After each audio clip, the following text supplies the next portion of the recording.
Welcome to this video and some backup documentation on flashcards, using flashcards to improve your recall, to help you remember your new vocabulary, and to be able to apply that vocabulary in life in general, especially at work, for your growing your career or traveling, to be able to communicate almost anywhere in the world with the English you're learning. Learning stuff is hard work. And the problem is that you study and study, and a lot of the information that you study, you just simply don't recall.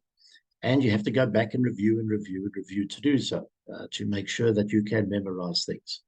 Well, this is a tool. It's not a new idea. It's not a new concept. The way that I've developed it and that I'm presenting it to you is different, novel. But at the end of the day, the whole objective is for you to be able to improve your use of, put your studies of vocabulary, English vocabulary, to good use. So there's something here, a document I'd like to share with you, just to show you what it is that you remember.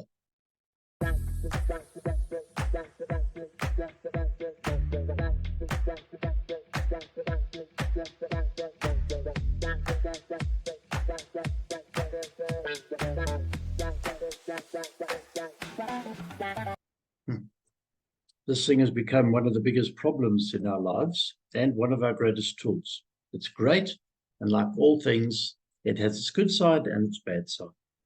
Now, many of my students said, oh, no, we've got a wonderful app for flashcards.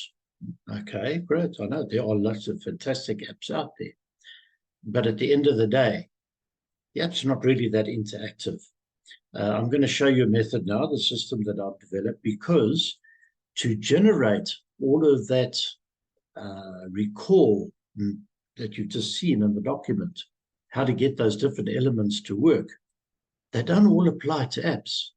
There's nothing physical about the app. It's very passive. You look at it and you look at it and you think, yeah, okay, there's nothing actively involved. And when you're not actively involved in learning something, it's very difficult to do it. It's like learning to swim, watching YouTube videos, or on your app, of course, or on your mobile. You've got to get in the water and do it. That's how you learn to swim. Yeah, you can watch the videos. It'll tell you about style and breathing and all that good stuff. But until you actually do it, you're not going to remember how to swim and how to learn how to swim. So we are here effectively learning how to speak English and how to swim in that sea, because English is not an easy language. It's really not. It's a wonderful language. It's a beautiful language. You can say things, you can express things so clearly, and it's just lovely. It comes alive when you know it.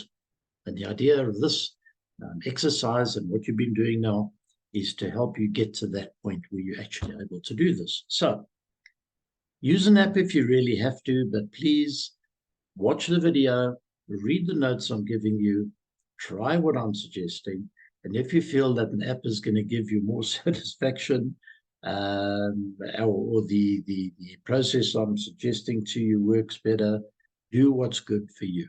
At the end of the day, you are the one who's learning. You're the one who holds your future in your own hand.